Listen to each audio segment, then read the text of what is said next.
Azure administrator zero to hero की series में एक बार फिर से वेलकम है आपका। I am Manjeet Rawat, your online instructor. पिछली क्लास की बात करें तो हमने आपको गाइड किया था कि कितने तरीके से हम अपने एज्यूर पोर्टल की हेल्प से वर्चुअल मशीन को क्रिएट कर सकते हैं। डिफरेंस क्या होता है ऑन डिमांड वर्चुअल मशीन और रिजर्वेशन में, डेडिकेटेड वीएम कब क्रिएट की जाती है और वीएमएसएस के अंदर दिखने वाले फीचर्स के बारे में।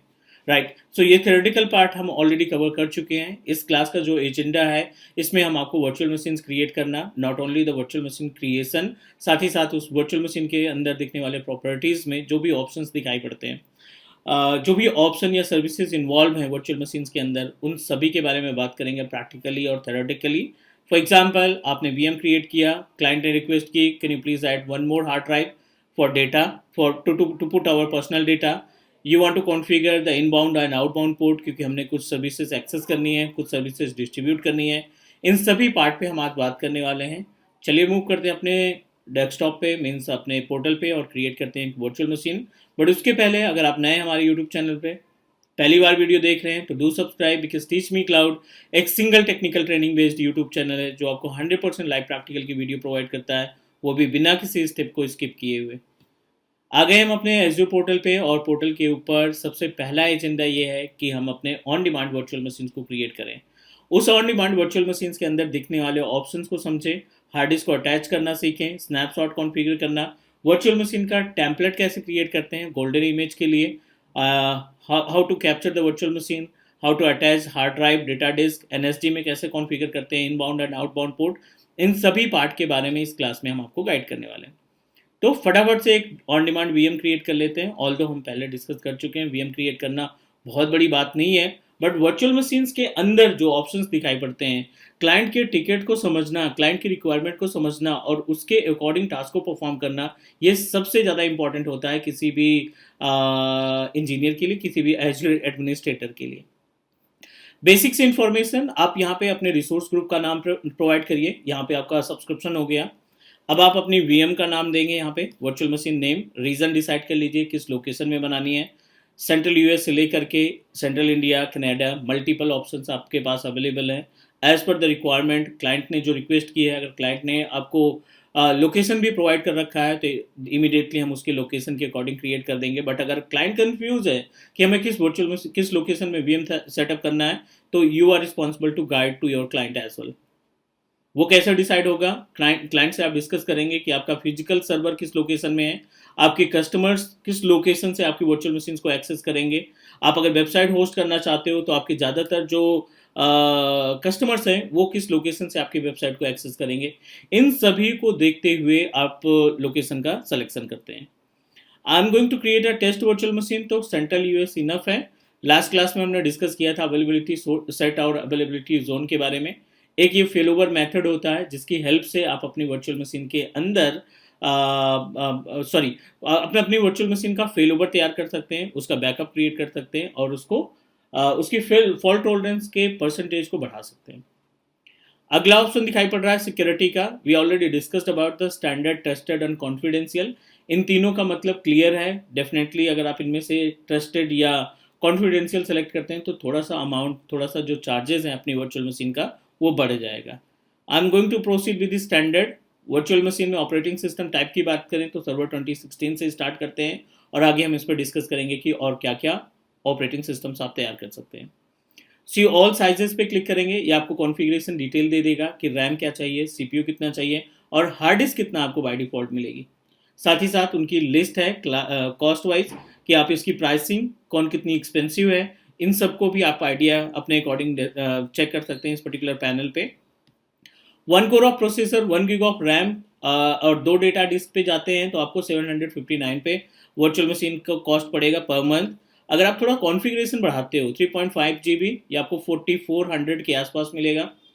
एक और वर्चुअल मशीन है जिसका configuration 2 core processor, 4 gig of RAM, 1280 जो है IOPS है मैक्सिमम, और ये आपकी पड़ेगी 3000 समथिंग के आसपास, 3000 समथिंग के आसपास। तो I am going to proceed with this one.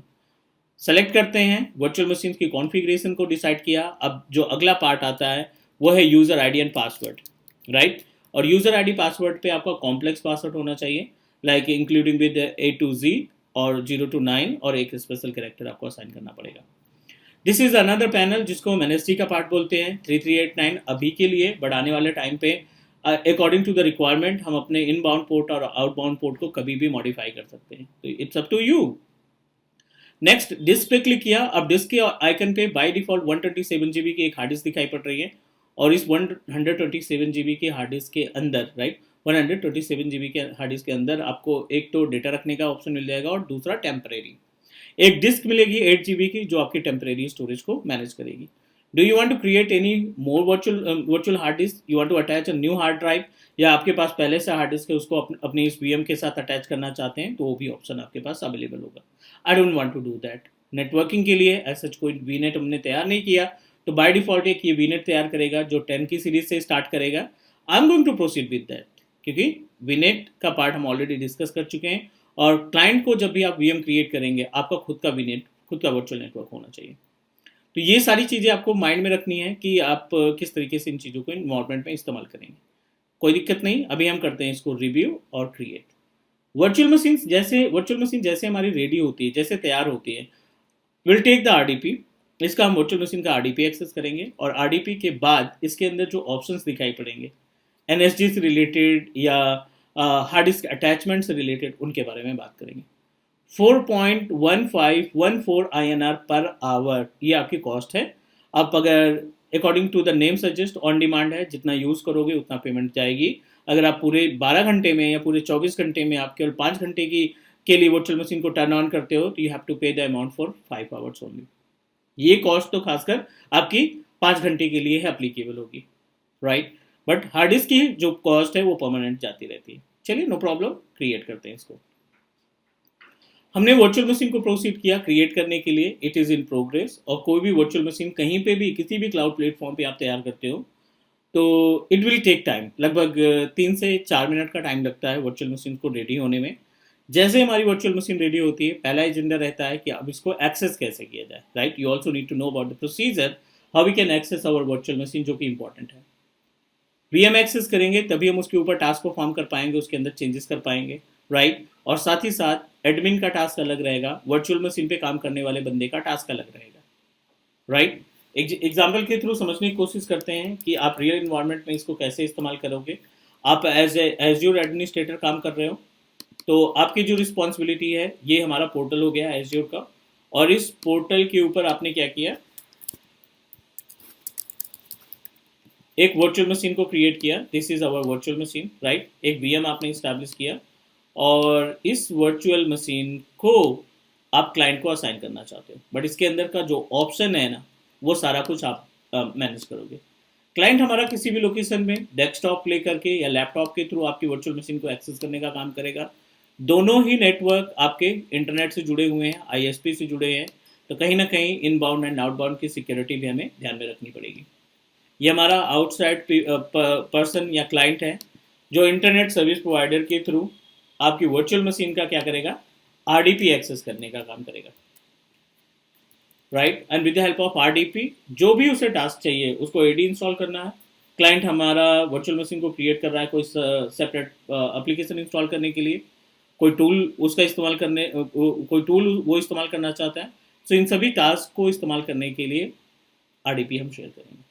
But अगर हम वर्चुअल मशीन्स की प्रॉपर्टीज़ की बात करें, तो जो मोस्ट कॉमन ऑप्शंस आपको मिलते हैं ना, पहला तो है कनेक्ट। वर्चुअल मशीन को कनेक्ट करने के मल्टीपल तरीके होते हैं। सर्वर है तो आपको हो सकता है एक आधी एडिशनल ऑप्शन मिल जाए, जैसे एडमिनिस्ट्रेटिव सेंटर को इन्होंने ऐड किया है, बहुत ही अच्छा ऑप्शन है, जिसमें आप आरडीपी नहीं भी एक्सेस करते हैं, या आरडीपी कोई दूसरा बंदा उस मशीन का एक्सेस करके रखा है, and you want to make some changes with our computer, our virtual machine, तो बिना आरडीपी को इम्पैक्ट किए हुए, क्योंकि ये मल्टी सेशन वर्चुअल मशीन नहीं है, सिंगल सेशन है, एट अ सेम टाइम एक ही यूजर आपकी वर्चुअल मशीन को एक्सेस कर पाएगा, right. So in this case administrative center can help you to make a changes in the back end of our virtual machine बिना RDP को access किए हुए। तो कनेक्ट का ऑप्शन हो गया। दूसरा एनएसजी का ऑप्शन आपको मालूम होना चाहिए, नेटवर्क सिक्योरिटी ग्रुप किस तरीके से काम करता है। Inbound and outbound 65,535 logical port in inbound, इतना ही port 65,535 logical port in outbound, दोनों के केस में आपको ऑप्शन मिल जाएगा। अगले स्टेप की बात करें एनएसजी के बाद, तो डिस्क मैनेजमेंट हमारे लिए बहुत ज़्यादा इंपॉर्टेंट है। क्लाइंट की रिक्वायरमेंट आती है क्लाइंट रिक्वेस्ट करता है कि हमारे पास जो हार्ड डिस्क, जो वर्चुअल मशीन आपने शेयर कर रखी है उसमें 127 हार्ड डिस्क है, बट मैं अपना पर्सनल डेटा नहीं रख पा रहा हूँ, can you please add one more hard drive. तो स्नैपशॉट भी इसी का पार्ट आ जाएगा। डिस्क के साथ साथ आपको स्नैपशॉट भी मैनेज करना आना चाहिए। Will also manage the snapshot, उस डेटा को प्रोटेक्ट करने के लिए या सेमी डेटा को मल्टीपल मशीन्स के साथ डिस्ट्रीब्यूट करने के लिए स्नैपशॉट विल हेल्प यू। चौथा स्टेप की बात करें तो टेम्पलेट का ऑप्शन आएगा कि आप अपनी वर्चुअल मशीन का टेम्पलेट या गोल्डन इमेज किस तरीके से क्रिएट करोगे, कैप्चर का इस्तेमाल क्यों किया जाता है, इन सभी टॉपिक पे भी हम लोग बात करेंगे, राइट। और साथ ही साथ अगले स्टेप की अगर हम बात करें तो इसमें पासवर्ड रीसेट की भी रिस्पॉन्सिबिलिटी हमारी ही होती है, राइट। अगर यूजर पासवर्ड चेंज भूल गया है तो we are owner of this particular portal, so we can make a changes with our portal, with our virtual machines password, virtual machine के पासवर्ड को हम रीसेट कर सकते हैं। चलो अच्छा, नेक्स्ट स्टेप पे बात करें तो एक बहुत इंपॉर्टेंट ऑप्शन दिखाई पड़ेगा आपको यूजर्स की प्रॉपर्टीज में, which is redeploy. Yes, redeploy, और एक ऑप्शन आपको मिलता है रीअप्लाई का, ठीक है। रीडिप्लॉय और रीअप्लाई बहुत इंपॉर्टेंट ऑप्शन है, because by using these two different option we are able to manage our virtual machines। एक तरीके से ट्रबल शूटिंग कर लेते हैं। वीएम एक्सेस नहीं हो रही, वीएम टर्न ऑन नहीं हो रही, वीएम का आरडीपी नहीं आ रहा है, आपने सारी चीजें चेक कर ली, तो कहीं ना कहीं रीडिप्लॉय और रीअप्लाई आपकी मदद करेंगे to manage the virtual machine RDP या ट्रबल शूटिंग के पार्ट की बात करें तो ये तो मैंने 6 केवल ऑप्शन अभी लिखे हैं, बट ऐसे बहुत सारे ऑप्शंस आपको देखने को मिलेंगे। और as administrator it's our responsibility कि हमें उनका प्रैक्टिकल और उनका थेरेटिकल दोनों अच्छे तरीके से आना चाहिए। चलिए, let me check our virtual machine is ready to use. पहले तो आपको गाइड कर देते हैं क्या क्या ऑप्शंस दिखने वाले हैं। एडमिन हो, आपको सारे टास्क परफॉर्म करने पड़ेंगे। अभी तो इसमें हमने बहुत सारी चीज़ें नहीं मेंशन की कि आईपी एड्रेस कैसे मैनेज करोगे एंड डीएनएस कैसे कॉन्फ़िगर करोगे, राइट। कॉन्फ़िगरेशन चेंज करना है, क्लाइंट कह रहा है 4 GB की आपने मशीन दे रखी है, I am unable to use my application, I am unable to install my application, can you please increase it, बिना किसी इम्पैक्ट के। वर्चुअल मशीन में कोई भी इम्पैक्ट नहीं होना चाहिए, डेटा लॉस नहीं होना चाहिए, एप्लीकेशन लॉस नहीं होना चाहिए, बट हमें रैम बढ़ा दो आप या प्रोसेसर बढ़ा दो। तो उस केस में we have a option to make a changes with our hardware configuration. Multiple option दिखाई पड़ रहे हैं, कनेक्ट है, रीस्टार्ट है, स्टॉप है, कैप्चर है, डिलीट है, रिफ्रेश है, open in mobile, feedback, CLI and PowerShell के थ्रू भी आप VM को एक्सेस कर पाओगे। Resource group, condition of virtual machine, central US is our location, public IP address यहाँ पे दिखाई पड़ रहा है, कॉन्फ़िगरेशन यहाँ पे अवेलेबल है, एक्टिविटी लॉग में कितनी बारी रिस्टार्ट किया, कितनी बारी आपने टर्न ऑफ किया, इन सब की इन्फॉर्मेशन यहाँ पे आ जाएगी। और IAM which is really important, जो हमने AD में डिस्कस किया था कि IAM के थ्रू आप अपनी वर्चुअल मशीन को कस्टमाइज और बिल्ट इन जो IAM की सर्विस है ना, identity and access management, RBAC के थ्रू आप इस वर्चुअल मशीन को किसी भी AD यूजर को असाइन कर सकते हो। चलिए, और थोड़ा सा आगे बढ़ते हैं, बट उसके पहले थोड़ा सा कनेक्टिविटी देख लेते हैं। 2 ऑप्शन दिखाई पड़ रहा है, कनेक्ट ऑप्शन दिखाई पड़ रहा है, कनेक्ट वाया बास्टियन। जब आप कनेक्ट पे क्लिक करते हो आपको कई सारे ऑप्शन दिखाई पड़ेंगे, which is one is RDP, native RDP, इसके अलावा 4 ऑप्शन दिखाई पड़ रहे हैं। बास्टियन है, विंडोज एडमिनिस्ट्रेटिव सेंटर है, और तीसरा SSH है, और सीरियल कंसोल है। हर एक कनेक्शन का अपना सेपरेट वर्क है। अगर आपको पब्लिक IP एड्रेस नहीं देनी वर्चुअल मशीन में, बट वर्क करना है वर्चुअल मशीन के RDP पे, GUI पे, तो आप बास्टियन का इस्तेमाल करेंगे। एडमिनिस्ट्रेटिव सेंटर, जैसे हमने डिस्कस किया, विंडोज एडमिन सेंटर बिना RDP को टच किए वर्चुअल मशीन की RDP को टच नहीं करेंगे, हम अपने VM का कॉन्फ़िगरेशन ब्राउज़र पे एक्सेस कर लेंगे। अगर VM की RDP किसी दूसरे बंदे के पास ऑलरेडी है तो उसको कोई भी मालूम ही नहीं पड़ेगा, और बैकएंड से आप चेंजेस कर सकते हैं। SSH क्या है? SSH एक 22 पोर्ट नंबर इसका 22 है, और SSH के जरिए हम क्या करते हैं, CLI के थ्रू वर्चुअल मशीन के चेंजेस कर सकते हैं।